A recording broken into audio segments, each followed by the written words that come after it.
தனுசு ராசிக்காரர்களுக்கு எத்தகைய ஒரு மாதமாக இருக்க போகிறது? பலாபலன்கள் எப்படி இருக்க போகிறது?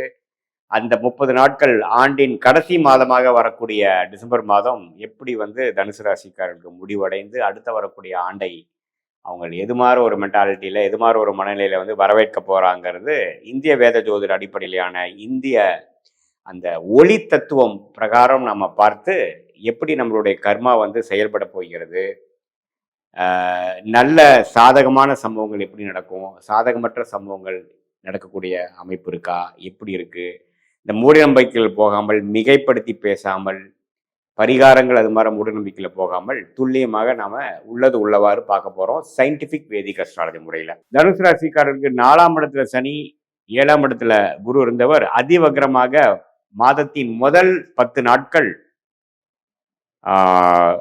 குரு பார்த்தீங்கன்னா அதிவக்ரமாக 8ஆம் இடத்துக்கு வருகிறார். ஸோ ராசியை இவ்வளவு நாளாக பார்த்துட்டு இருந்த குரு பார்த்தீங்கன்னா 2ஆம் இடத்தை பார்க்கிறார், 12ஆம் இடத்தை பார்க்கிறார். அதே சமயத்தில் சில மாற்றங்களை, சில அவர் வாழ்க்கையில் நடக்கக்கூடிய சில விஷயத்தில் சில மாற்றங்களை கொடுக்கக்கூடிய அமைப்பு கொடுக்கிறார். 3ஆம் இடத்துல ராகு இருக்கிறார், 9ஆம் இடத்துல கேது இருக்கிறார். இந்த மாதிரி அமைப்பு எப்படின்னா முதல் 2 வாரம் தனுசு ராசிக்காரர்களுக்கு குருவின் சஞ்சாரம் மாறுவதனால, அதிவகரமாக வருவதனால சில செலவுகள், சுப செலவுகள், சில வெளிநாடு பிரயாணங்கள், வெளிமாநில பிரயாணங்கள், வரவேண்டிய பணங்கள் கொஞ்சம் வாங்கி ஒரு செலவுகள் செய்கிறது, வீட்டு சரி பண்ணுறது, வீட்டுக்கு ஆல்ட்ரேஷன் பண்ணுறது, சின்ன வண்டியை கொடுத்து பெரிய வண்டி வாங்குறது, அது மாதிரி சில செலவுகள் வாழ்க்கையை வசதிப்படுத்திப்பதற்காகவும் அடுத்த கட்ட நடவடிக்கை, அடுத்த கட்ட வாழ்க்கை படிநிலைக்கு போவதற்காகவும் சில சுப செலவுகளும் சில மாற்றங்களும் வாழ்க்கையில கொண்டு வரக்கூடிய அமைப்புகள் கட்டாயம் காட்டுகிறது முதல் 2 வாரம். ஸோ இந்த நேரத்தில் பார்த்தீங்கன்னா கொஞ்சம் தேவையற்ற கடன் வாங்குறது, தேவையான செலவுக்கு மட்டும் செலவுகள் செய்வது, அது மாதிரி விஷயத்துல நீங்கள் கொஞ்சம் கேர்ஃபுல்லாக இருக்கணும். இல்லைன்னா என்ன ஆகும்னா பட்ஜெட், நீங்கள் போடுற ஒரு பட்ஜெட் ஒரு மாதிரி இருக்கும், அது எகிற விஷயம் வேற மாதிரி இருக்கும். ஏன்னா குரு உங்களுக்கு 12ஆம் இடத்துல உச்சப்பாடு வரும் பொழுது செலவுகளும் அதுவும் கையில் தண்ணி மாதிரி போகக்கூடிய அமைப்புகள் உண்டு. வீண் அலைச்சல்கள், டிராவலிங், அது மாதிரி விஷயங்கள் கொடுக்கும். மாணவர்கள்லாம் பார்த்தீங்கன்னா ஒரு எக்ஸாமுக்காகவோ சில விஷயத்துக்காகவோ ட்ராவல் பண்ணுறது, ஒரு காலேஜ் அட்மிஷனுக்காக, ஒரு கோர்ஸுக்காக ட்ராவல் பண்ணக்கூடிய அமைப்புகள்லாம் கொஞ்சம் இந்த நேரத்தில் எதிர்பார்த்துட்டு, விசால எதிர்பார்த்துட்டு இருந்தவங்களுக்கு விசா கிடைக்கக்கூடிய அமைப்பு, அது மாதிரி விஷயங்கள்லாம் கொடுக்குதுங்க. அதே சமயத்தில் கூட்டு தொழில், பார்ட்னர்ஷிப் மூலமாக தொழில் பண்ணுறவங்களுக்குலாம் பார்த்தீங்கன்னா ஒரு நல்ல லாபம் வரக்கூடிய அமைப்புகள் கட்டாயம் உண்டு. அதே சமயத்தில் கொஞ்சம் இல்லத்தரசிகளுக்கெல்லாம் பார்த்தீங்கன்னா சில சில விஷயங்கள் அவங்களால அவங்க குடும்பத்தில் அமைதி இல்லாமல் போயிட்டு இருக்கிறவங்களுக்கெல்லாம் கொஞ்சம் பார்த்தீங்கன்னா சில பேட்ச் ஒர்க் ஆகுறது, சில சில மனம் கொஞ்சம் நிம்மதி பெறுவது, எந்த ஒரு பிரச்சனைகள் முதல் நடந்ததோ அதெல்லாம் கொஞ்சம் சால்வ் ஆகக்கூடிய அமைப்புகள் கட்டாயம் உண்டு. அதே சமயத்தில் செவ்வாய், புதன், சுக்கிரன் எல்லாம் 12ஆம் இடத்துக்கு குருவின் பார்வை பெறுகிறார். ஸோ இது என்ன ஆகும்னா மாதத்தின் இறுதி கட்டத்தில் பார்த்தீங்கன்னா ஒன்றுமே சில விஷயங்கள் வாங்குவதற்காக, சில விஷயத்தை நான் முதலே சொன்ன மாதிரி செலவு பண்ணுவதற்காக, பிஸ்னஸ்மேன், தொழிலதிபர்கள்லாம் அடுத்த லெவல் டெவலப்மெண்ட்டை நோக்கி, அதாவது ஒரு பிரான்ச் போடுறது, ஒரு அபிவிருத்தி பண்ணுறது, அவங்க ஃபேக்ட்ரி எக்ஸ்பேண்ட் பண்ணுறது, அது மாதிரி சில விஷயத்துக்காக சில சுப செலவுகள், சுப முதலீடுகள், சுப கடன்கள் எல்லாம் வாங்கக்கூடிய அமைப்புகள் இந்த மாதம் முழுக்குமே தனுசு ராசிக்காரர்களுக்கு இருக்கு. சனியின் 10ஆம் பார்வை ராசிக்கு இருக்கிறதுனால வேலை பளு அதிகமாக கடந்த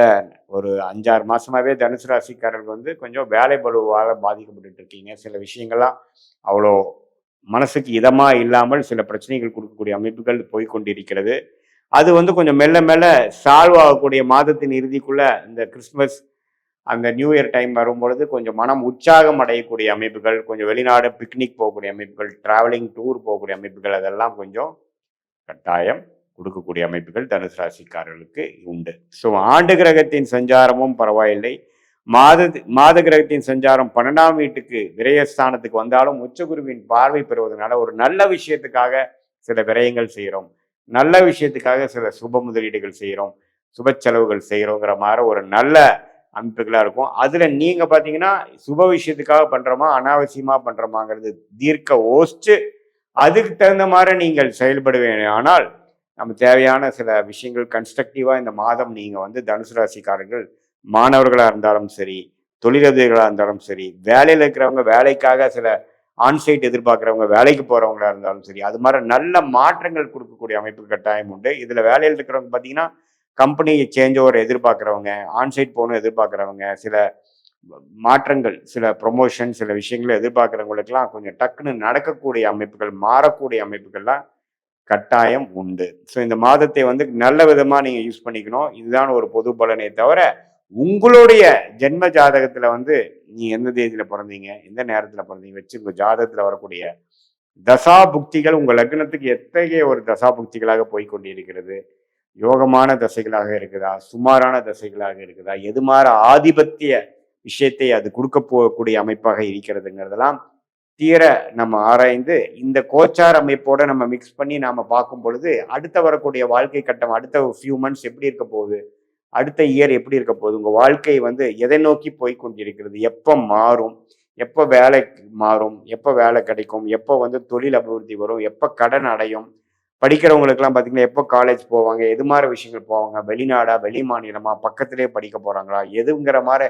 எல்லா விஷயங்களும் இந்த இந்திய வேத ஜோதிட பிரகாரம் சயின்டிபிக் வேதிக் அஸ்ட்ராலஜி முறையில, அறிவியல் சார்ந்த முறையில நம்ம பார்த்து அதுக்கு தகுந்தமான முடிவுகளை நம்ம எடுத்து நம்மளுடைய பிராப்தத்தை தெரிந்து தேவையற்ற சமய விரயங்கள், தேவையற்ற பண விரயங்களை தவிர்த்து பண்ண வேண்டிய விஷயங்களை கரெக்டாக செய்து அந்தந்த டைம்லைன்ஸ் தெரிந்து நம்ம செயல்படுவேனால் கட்டாயம் வாழ்க்கையில் எந்த விதத்திலையும் நம்ம எதிர்நீச்சல் போடாமல் நமக்கு என்ன மாதிரி விஷயங்கள் காத்திருக்கிறதுங்கிறது தெரிந்து நம்மளுடைய டேலண்ட் என்ன, நம்மளுடைய ஃபார்ச்சூன்ஸ் அண்ட் லக் எந்த ஒரு மாதிரி விஷயத்தில் இருக்கு. ஃபார் எக்ஸாம்பிள் பார்த்தீங்கன்னா இப்போ 12th எக்ஸாம் முடிச்சுட்டு வெளில போறவங்க பார்த்தீங்கன்னா எது மாதிரி இன்ஜினியரிங் எடுக்கலாமா, மெடிக்கல் எடுக்கலாமா, அதே சமயத்தில் அவங்க வந்து லால போகலாமா, ஏன்னா இப்போ பார்த்தீங்கன்னா நிறைய துறைகள் வந்துருச்சு. எந்த துறை வந்து அவங்களுக்கு வந்து ஃபார்ச்சுனேட்டாக அவங்களுடைய ஜாதக பிரகாரம் நல்ல ஒரு பிராப்தத்தை நிற்கக்கூடிய அவங்களோட வாழ்க்கையில வந்து வெற்றி பெறக்கூடிய அமைப்பாக, எளிதில் வெற்றி பெறக்கூடிய அமைப்பாக இருக்கிறதுங்கிறது நம்ம தெரிஞ்சு அது பிரகாரம் மாணவர்களாக இருந்தாலும் சரி, வேலையில் இருக்கிறவங்களா இருந்தாலும் சரி, தொழில் பண்றவங்களா இருந்தாலும் சரி, அல்லது சீனியர் சிட்டிசனாக இருந்தாலும் சரி, அவங்களுடைய வாழ்க்கையில என்னென்ன மாதிரி சேலஞ்சஸ் வருதோ அதுக்கு சயின்டிபிக் வேதிக் அஸ்ட்ராலஜி முறையில துல்லியமான பலன்களை பார்த்து மூட நம்பிக்கையில போய் எதையும் மிகைப்படுத்தாமல், பயந்து கொள்ளாமல், எது மாற பிராப்தங்கள் காத்து கொண்டிருக்கிறது, நம்ம எது மாற செயல் திட்டங்களை எந்த நேரத்தில் செய்தா நல்ல ஒரு அமைப்பு, கரெக்டான ஒரு பலாபலன்கள், நல்ல ஒரு பலாபலன்கள், நாம் போட்ட எஃபோர்ட்டுக்கு நல்ல ரிசல்ட் எந்த மாதிரி நேரத்தில் கிடைக்குங்கிற விஷயத்தை நம்ம வந்து இந்திய வேத ஜோதிட அடிப்படையான தசாபுக்தியில் வைத்து பார்த்து இந்த கோச்சாரத்தையும் சேர்த்து வச்சு பார்க்கும் பொழுது கண்டிப்பாக ஒரு தெளிவான விஷயத்தை தெரிந்து அதுக்கு தகுந்த மாதிரி நம்ம செயல்படுமானால் வாழ்க்கையில் எளிதில் வெற்றி பெற முடியும் என்று சொல்ல விரும்புகிறேன். மீண்டும் மற்றொரு காணொளியில் சந்திப்போம். நன்றி, வணக்கம்.